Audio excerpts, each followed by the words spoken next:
Minga a brisé son silence à seulement une semaine après l'enterrement de Cabrel. Elle a brisé son silence. Elle a été contactée par l'équipe de Active People pour une interview. Et depuis hier soir, je ne vous dis pas, l'Internet est en feu. Les gens se posent beaucoup de questions et ils commentent n'importe quoi. La plus grande question, les gens se posent des questions. Toi, tu clamais être la veuve de Cabrel.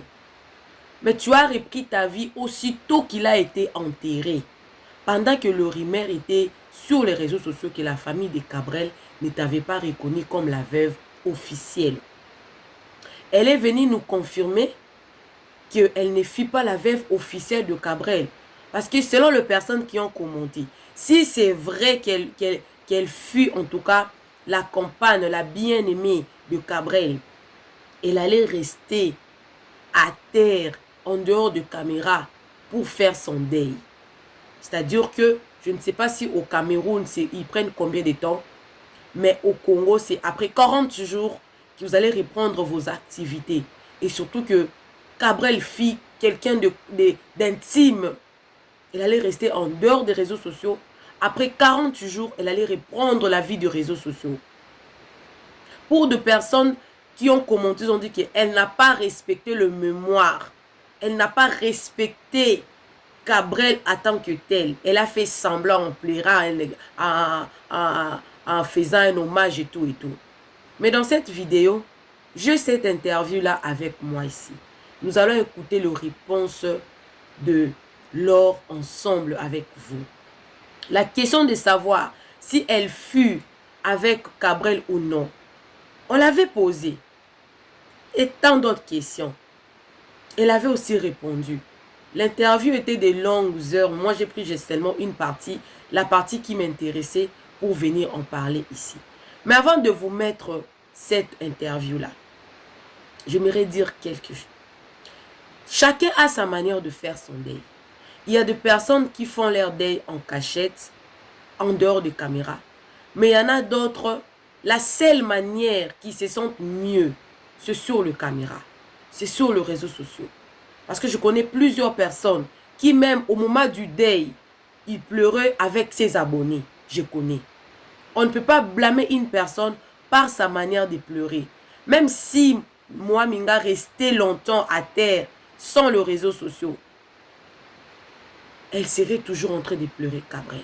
Mais écoutez, là, elle a brisé son silence. Moi, je ne suis pas là pour répondre à sa place, pourtant qu'elle avait déjà répondu. Alors, moi, je suis Maman Réseau. Moi, je suis Maman Buzz.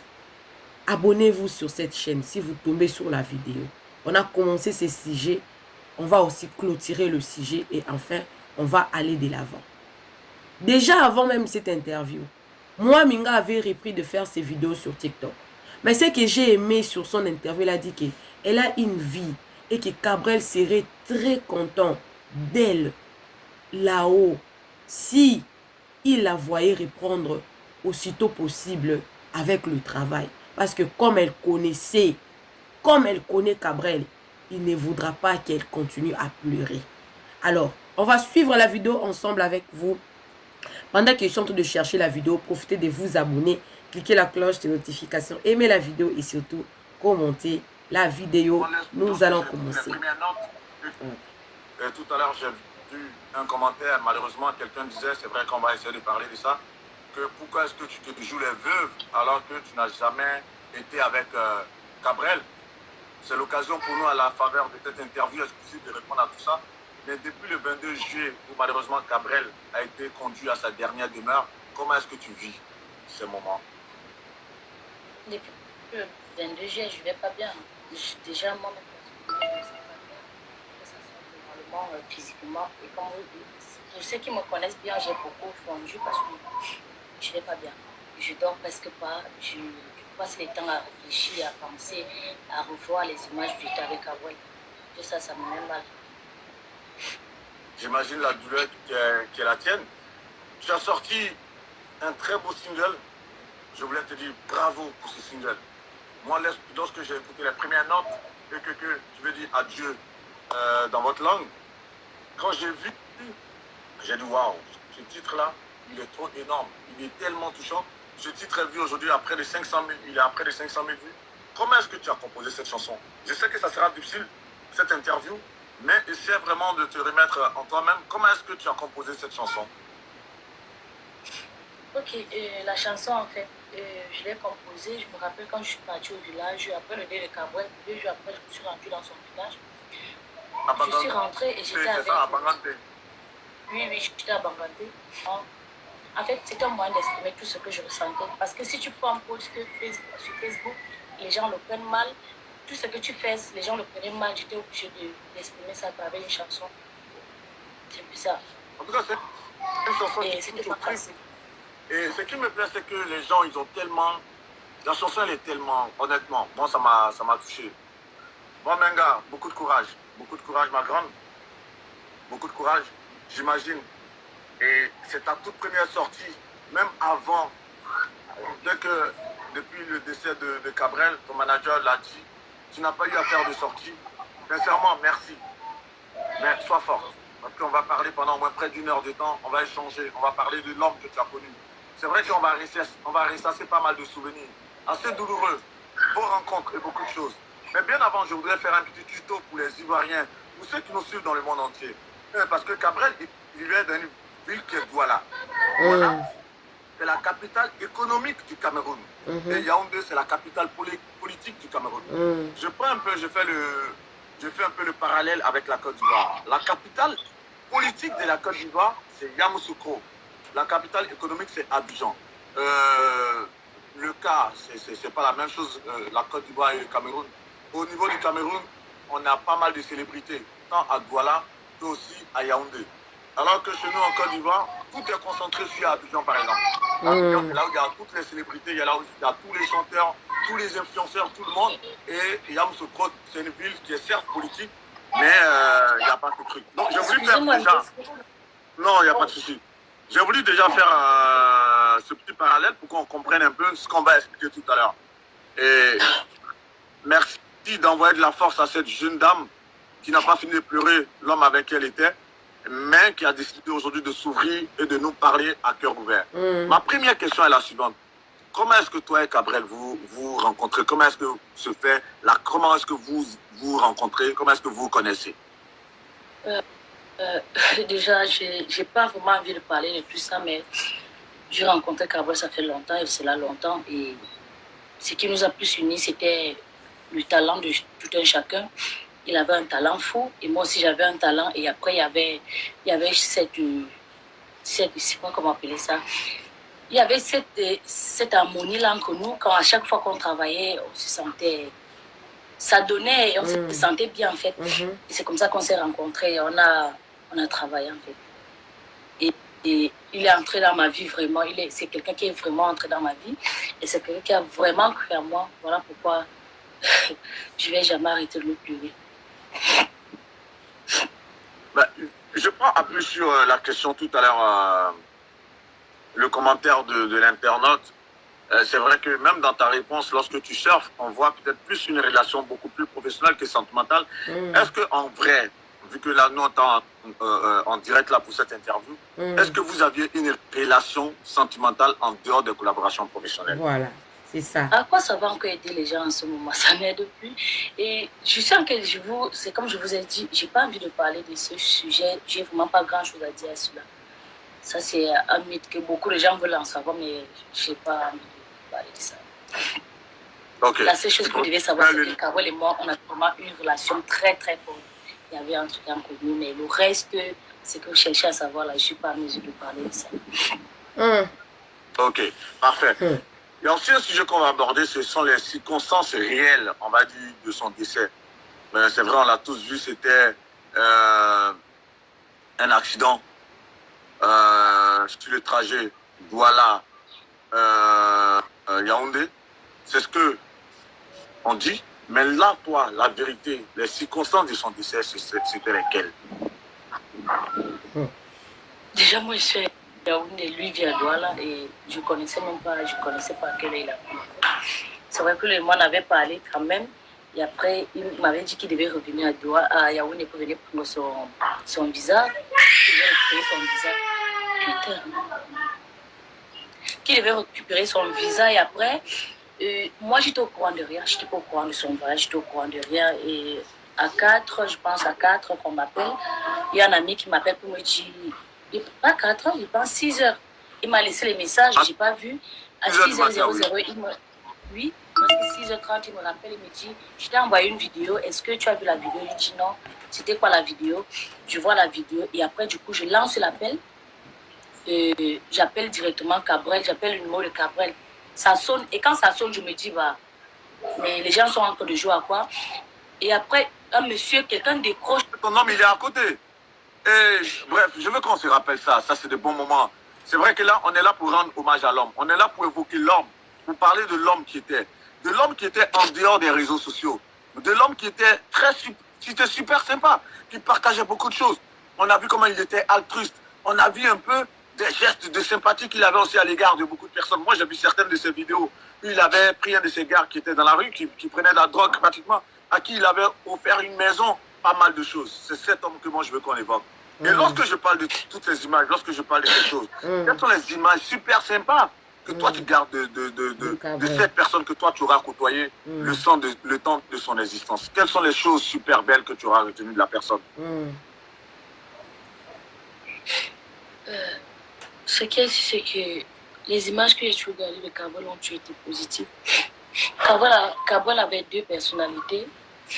Il avait la première personnalité, c'est qu'il était quelqu'un de très fort, quelqu'un qui ne voulait jamais montrer son côté faible, qui montrait toujours que non, il est solide, il est quelqu'un de fort. Et en lui, j'ai essayé de cultiver ça, mais c'est vrai que moi, je suis plus faible que lui. La deuxième personnalité, c'est que c'était une très belle personne à l'intérieur. Il était sympa. À part qu'il était sympa, il était comme un bébé, en fait. Parce que quand vous voyez Cabrel, il criait, il faisait ceci dehors, mais à l'intérieur, le soir, c'était une autre personne. À l'intérieur de la maison, quand il revenait à la maison, c'était une autre personne. Donc, j'ai gardé tous ces côtés-là de lui. Et parfois, quand j'ai mal, je pense encore à ça. Justement, on sait que sur les réseaux sociaux, il avait beaucoup de succès, ce qui a fait que son décès a ému le monde entier clairement. Mais comment est-ce qu'il vivait, puisque tu dis qu'il avait plusieurs personnalités, comment est-ce qu'il vivait les moqueries dont il faisait l'objet sur les réseaux sociaux? Comment il vivait ça? C'est pour ça que je voulais dire que c'était une personne très faible. Parce que tout ça, moi-même, j'ai fait partie des gens là qui reçoivent des moqueries. Et c'est pour ça que quand j'ai fait le direct, le jour qu'il est décédé, j'ai fait un direct où les gens ont tiré sur moi, dit raconter du n'importe quoi. C'était une façon de dire aux gens que... Je n'ai pas dit qu'on l'a pris peut-être parce qu'il est dans les choses, non. Tout ce que les gens racontent sur nous, sur les réseaux sociaux, ça nous touche, ça nous fait mal. Et lui, c'était le genre de personne. Quand il lisait les commentaires qu'il était à la maison, il avait mal. Parfois, il restait comme ça, il pleurait. Il pleurait, se posait les questions de savoir pourquoi les gens le détestent, pourquoi, alors qu'il se bat, jour et nuit, il ne dort pas. Parce que Cabrel, c'était quelqu'un qui travaillait franchement. Il se posait les questions, pourquoi est-ce que les gens le détestent. C'est comme moi, je me pose souvent les mêmes questions.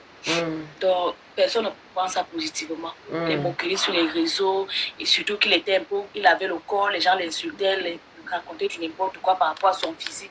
Ça lui faisait mal. Il avait mal. Mais d'ailleurs, c'était pas ça. Il a un parcours éloquent tout de même. Et je sais que le 21 août prochain, il devait avoir 33 ans. Parce qu'il est né en août, le 21 août 1990. Il devait avoir 33 ans le 21 août prochain. Mais comment est-ce que, pour quelqu'un qui est rentré dans ce métier quand même, il devait avoir 22 ans lorsqu'il commençait avec les scènes. J'ai vu pas mal de ses vidéos, il n'était pas assez costaud. Il dansait, il faisait pas mal de sketchs. Comment est-ce qu'il n'arrivait pas à amortir un peu le coup des méchancetés à travers les réseaux sociaux? Comment est-ce qu'il n'arrivait pas à amortir tout cela? Là, je sais pas comment je vais vous répondre parce que c'est sa personne en fait. C'est sa personne, il connaissait comment est-ce qu'il gère son image, il savait comment est-ce qu'il gère ses réseaux, c'est tout ce qu'il faisait, il avait un plan de travail en fait. Vous voyez donc, il connaissait comment est-ce qu'il gérait tout ça. Moi, je peux pas vous répondre à sa place parce que là, il n'y a que lui-même qui pouvait répondre. Très belle réponse. Très belle. C'est vrai que malheureusement l'accident est arrivé et cet accident l'a emporté. Et chaque fois, c'est un peu Je l'ai lu d'un ouvrage d'un grand écrivain, Edgar T. Hall, qui disait en Afrique, lorsque, par exemple, je fais le parallèle, hein, en Afrique, lorsque quelqu'un meurt, on trouve toujours une raison occulte ou mystérieuse à sa mort. Qu'est-ce que tu réponds à tous ceux qui disaient peut-être que Cabrel a eu ce succès fulgurant, il est mort aussi de manière brutale parce qu'il était dans des sectes? Qu'est-ce que tu peux répondre à ces personnes? Je n'ai rien à répondre à ces gens. La seule chose que je dis à ces gens, c'est que derrière tout ça, il y a Dieu. Amen. On n'a qu'une seule vie. Et tout ce qui arrive aux autres peut nous arriver. C'est ça que les gens ne comprennent pas. Très belle réponse. Tout ce qu'on raconte sur l'autre, le jour que tu meurs, on raconte ça. Que tu sois toi. Mal, que tu sois quelqu'un qui fait la boutade. On parle mal de tout le monde. Je n'ai rien à dire par rapport. C'est leur problème avec Dieu et eux comme ça. C'est ça. Moi, rien à dire. Moi, ça me fait mal parce que moi, j'ai été mélangée. À un moment, ils ont dit non, tu ne vas pas arriver. Moi, je recevais ces on me disait qu'après, c'est moi qui devais mourir. Mais je crois en Dieu. Je sais que c'est Dieu qui m'a permis d'être où je suis aujourd'hui. Donc, je n'ai rien d'autre à donner à quelqu'un. Donc, chacun pense comme il veut. En tout cas, que Dieu te préserve. Là, tu parlais du fait qu'il partait prendre son visa pour le Canada et c'est malheureusement en partant chercher ce visa qu'il est décédé sur la route. Mais est-ce que toi, tu savais quand est-ce qu'il devait partir au Canada? Non, déjà, je ne savais pas, je ne connaissais pas le jeu exact, mais il m'avait dit, parce que la dernière fois que lui et moi se voient, c'est qu'il est venu prendre son passeport, il avait le passeport, je pense que le passeport c'est Bordeaux, c'est pas là qu'il est venu chercher. Il est arrivé, on a fait plusieurs vidéos, il était assis où je suis assis là. Il était là et après il m'a dit, je dois revenir ici la semaine prochaine et quand je reviens, c'est pour prendre mon visa pour le Canada. Donc quand j'arrive, quand je vais vouloir venir, je vais t'appeler. Et c'est tout ce que je connaissais. Il ne m'avait pas encore donné la date. Et c'est le jour qu'il devait arriver, qu'il devait me dire quand c'est ce qu'il voyage. Il m'avait encore dit. Pour évoquer l'homme, on sait qu'il a... J'ai vu une de ses vidéos aussi où il parlait de ses débuts, de ses galères lorsqu'il avait 21 ans, qu'il travaillait dans un bar à Yaoundé, où il disait oui, je nettoie les toilettes. Est-ce qu'il te parlait de ces moments de galère? Est-ce qu'il te parlait de ces moments difficiles avant le succès qu'il a connu? Ouais. En fait, il ne me racontait pas en détail, il me racontait juste que... Parce que moi, j'ai une histoire très difficile. Et après, à chaque fois que je voulais m'asseoir pour pleurer pour mon histoire, il me rappelait toujours que tu penses que tu es la seule personne à souffrir sur terre. Tu connais ce que j'ai traversé. Tu n'es pas la seule personne. Et pour donc, si chaque jour, ça te fait mal de savoir que tu sors, qu'il faut travailler, tu vois, c'était la seule personne qui m'encourageait vraiment à travailler. Je disais toujours que moi, je sors de très loin. Donc, que ça soit et pleurer son sort, il faut travailler. Mais sinon, le reste, il ne me donnait pas les détails de comment. Il me rappelait juste. Vu que tu parles de ça, qu'est-ce qu'il représentait quelque part pour toi? Un motivateur, quelqu'un qui te boostait, quelqu'un qui tirait le meilleur de toi, c'était qui? Il représentait quoi pour toi en gros? En gros, le mot que je peux donner à c'est... Il était mon mentor en fait. Pour moi, c'est dans le monde du showbiz, à part le groupe qui m'a fait avec moi, Minga Kabol était... Elle pleurait, hein, regardez. Je peux me dire la vraie personne qui croyait en moi. Elle pleurait. Elle était vraiment en train de pleurer quand elle parlait. Elle pleurait, donc c'est plus fort qu'elle. C'est plus fort qu'elle. Je peux me dire la vraie personne qui croyait en moi. La seule personne que, à un moment, quand je voulais abandonner, elle était le seul à m'appeler pour me dire, viens, je ne veux pas que tu abandonnes, je ne veux pas que tu fasses ceci, là, viens, je vais t'aider. La seule personne qui m'aidait vraiment. Désolée, maman. Il était mon mentor, en fait. Désolée, tu as le droit de rester. On va essayer de changer un peu, on va essayer d'avancer un peu dans l'entretien. Désolé, hein, désolé.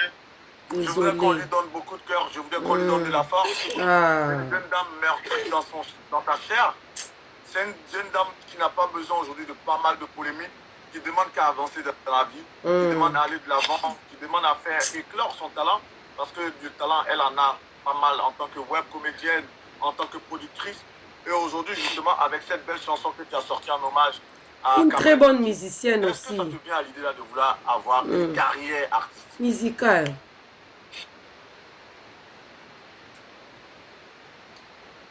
Déjà, je n'ai pas sorti parce que beaucoup de gens se disent que j'ai sorti mon son parce que j'ai trouvé l'occasion de me lancer dans la musique.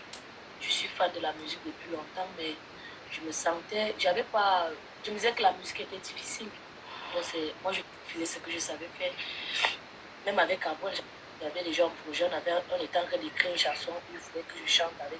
Mais j'ai sorti mon son parce que je voulais soutenir, en fait, je cherchais au moyen d'exprimer ce que je ressentais, mais pas pour la suite. Mais si s'agit, si j'ai les moyens et que je me dis, bah, je peux me lancer, ça ne me dérange pas, je peux toujours me lancer parce que j'aime bien la musique. C'est ça. Moi, j'adore la musique.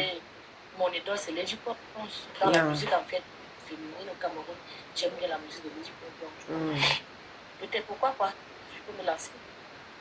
Mais là, justement, vu que tu parles de si tu as l'opportunité d'avoir peut-être un producteur ou des moyens, encore moins des soutiens pour te lancer dans une véritable carrière artistique, ça m'amène à te demander, donc, ce single, c'est toi qui l'as financé toute seule? Oui, je l'ai fait toute seule. Et juste les gens comme les cœurs qui m'ont demandé, Junior Abega, qui est mon ami, avec ses amis, Mepak, et j'ai un ami aussi qui chantait. Lui, il m'a aidé vraiment aussi à composer parce qu'à un moment, je me perdais, il n'y avait pas assez de mots. Il m'aidait à compléter les mots. Donc, ouais, j'ai financé mon truc tout seul. Je n'ai demandé à personne, d'aide à personne. Bravo. En tout cas, moi, je voulais lancer un appel. Je te parle sous ton contrôle à tous ces producteurs de musique qui croient en des vrais talents. Moi, Menga, j'ai eu la chance dans ma vie d'avoir été directeur d'une maison de disques. Je te le dis sincèrement, c'est très fort. La composition, elle arrache. Elle est très belle. Très belle. Et tous ceux qui vont aller voir ce clip, c'est que. Là, moi, Menga, sur YouTube, vous allez me dire, et ceux qui sont en train de regarder peut-être en ce moment ce clip, vous viendrez peut-être faire des commentaires pour me faire un retour d'expérience parce que la chanson, elle est très belle. Il nous reste encore juste 9 minutes. Nos directs, c'est généralement 1 heure de temps. Il nous reste encore 9 minutes pour terminer cet entretien. La question que je voulais te poser, c'est vrai que là, c'est encore difficile de pouvoir te projeter, malheureusement. Mais tu l'as dit, la musique, tu l'as toujours aimé. Tu veux te lancer et à partir de ce single qui a été vraiment adopté, c'est clair qu'il y aura des projets musicaux. C'est ce qu'on te souhaite. Trouver un bon producteur, quelqu'un qui va croire en toi. Mais si tu dois te lancer dans la carrière musicale, artistiquement parlant, tu vas surfer sur quel genre musical? Très belle question. Là, je ne sais pas encore. Pour le moment, je ne m'y connais pas. C'est comme je dis, je ne m'y connais pas dans la musique. Je ne sais pas, peut-être que j'ai trop. Je ne connais pas encore. Je suis encore en train de faire le choix. Là, c'est vrai que tu es sur un média. J'ai les gens qui vont m'aider. Oui, vas-y. Ouais, j'ai les gens qui vont m'aider, qui vont me soutenir et qui vont peut-être me donner leur avis, qui vont m'aider pour le choix, en fait. Pour moi, je ne me connais pas trop. Donc, tu vas faire une carrière mon plus grand rêve, selon le feeling. Selon le feeling ou selon la direction? Oui, selon le feeling. Mais là, j'aime, en tout cas, moi, c'est que moi, j'ai mon rêve. C'est le cinéma que j'ai vraiment envie de me lancer à fond. J'ai envie d'aller à fond. La musique, peut-être que ça peut arriver, mais je ne sais pas. Peut-être que ça va arriver. Tu vas pas te lancer, tu vas pas faire du bikutsi, quand même, musicalement parlant, puisque Lady Ponce est ton idole. Ouais, j'aime bien. J'ai pas lancé dans la. Bon, j'aime bien, je sais pas. C'est comme je vous ai dit, je sais pas encore. Je vais prendre des. Je vais me renseigner, je vais collecter des réponses, des idées, Elle va faire le sondage. Bon, je vais voir mes amis, en fait, qui vont m'aider. Vu que tu as parlé de carrière dans le cinéma, est-ce que ça te dirait, parce qu'on est sur un média digital qui est suivi beaucoup, majoritairement, ça je vais dire ça comme ça, à partir de la Côte d'Ivoire, est-ce qu'on te verrait par exemple camper des rôles dans des séries ou bien dans des films ivoiriens par exemple? Pourquoi pas? Déjà, j'adore voir les Ivoiriens. Je les adore trop, surtout. Oui, j'aime le cinéma ivoirien, j'adore sincèrement. Et j'aime mes idoles là-bas que un jour j'aimerais vraiment me retrouver là-bas et je lance une série, je sais pas. Surtout avec M. Gourou, Michel. Je suis trop fan de lui et Digo Travat. Ils sont blancs, que j'aime bien et que je suis beaucoup. Donc c'est mon rêve. C'est un de mes rêves. Pas mon rêve, mais c'est un de mes rêves. Tu es déjà allé en Côte d'Ivoire, du coup? Non, à chaque fois que j'ai voulu aller, j'avais toujours un truc qui m'empêchait. Vu que tu parles de ton planning hyper bouquet, ce qui fait que tu n'es pas encore allé en Côte d'Ivoire. En ce moment, tu t'occupes à faire quoi? Quelle est ton actualité? Là, maintenant, je suis encore à la maison, je fais rien, mais je fais juste dans les web-séries. Bon, j'ai une web-série que j'ai mise dehors. Le titre, c'est La Patronne, c'est sur YouTube, et sur la page Bien Bien. Et en dehors de ça, j'ai avec les rigolas, je fais plusieurs collaborations avec les artistes ici. Et j'aimerais relancer, parce que j'ai fait une saison de ma web-série, La Patronne, et avec le temps, avec les moyens qui vont surgir, peut-être que je vais relancer la deuxième saison et relancer une web-série, parce que j'ai écrit plusieurs, mais ce sont les moyens qui nous manquent. C'est ça. En tout cas, force à toi, force à toi. Moi, j'ai pris un grand plaisir, en tout cas, et avec moi, tous ces internautes qui nous ont suivis. Voilà, c'était ça. C'était ça vraiment la fin. C'était une très belle interview. Mais les gens se sont acharnés sur elle parce que les gens s'attendaient vraiment à ce qu'elle réponde à cette question-là. Elle a ses raisons et puis elle a raison. Elle ne pouvait pas répondre à cette question-là. Si elle avait répondu oui, il y aurait eu des critiques. Comme elle a répondu également par « je me tais » sur cette question-là. Elle s'est tue. Elle connaît la réponse, mais elle s'est tue. Elle ne veut pas faire du buzz sur ça. Malheureusement, ça a encore créé du buzz. Soutenez cette dame. Comme j'avais dit au début de ma vidéo, chacun a sa manière de faire son deuil. D'autres font leur deuil sur les réseaux sociaux. D'autres se retirent pour aller faire leur deuil en coulisses, en dehors des réseaux sociaux, en dehors des médias. Mais ce qui est sûr, elle connaissait Cabrel mieux que nous tous et que pour elle, elle voit que la seule manière d'honorer, de faire honneur à son mentor, comme elle a dit, c'est de se remettre sur scène. Mais pour le moment, elle est encore à la maison. Peut-être on l'avait déjà contacté, sa disponibilité. Elle a donné sa disponibilité. Peut-être si elle n'avait pas donné sa disponibilité maintenant, là, elle ne serait peut-être pas en mesure de recevoir ce monsieur-là, vu son temps et son planning. Alors ne prenez pas tout au premier degré. Moi, je pense que cette dame a besoin du soutien, des encouragements, des mots positifs. Encouragez au moins. Vous avez écouté ce que Cabrel ressentait, victime de plusieurs insultes. Vous voulez encore tuer cette dame dans les soucis? Elle est en train de pleurer son mentor. Non. Elle a brisé le silence, elle a répondu. Mais c'est ça. Non, non, non. Normalement, ça ne devrait pas créer. Mais ce que j'ai aimé en elle, elle a dit. Les gens disent, ils trouvent toujours quelque chose à dire. Et je suis d'accord avec elle. Les gens trouvent toujours quelque chose à dire. Peu importe ce que vous allez dire, les gens trouveront toujours quelque chose à dire. Vivons pour nous-mêmes. Ne vivons pas pour les autres. Moi, je suis Maman Réseau, Maman Buzz. Appelez-moi Maman Réseau ou Maman Buzz. Ici, on fait de critiques constructives. On n'insulte pas. On vient avec une analyse. On en parle. Et c'est sans rancune. Alors, abonnez-vous chez Réseaux Sociaux Buzz. Cliquez la cloche de notification. Aimez la vidéo, commentez et surtout, partagez la vidéo. On se retrouve prochainement dans une nouvelle vidéo. Bonne journée, bon début de la semaine. Que Dieu vous bénisse. Bye!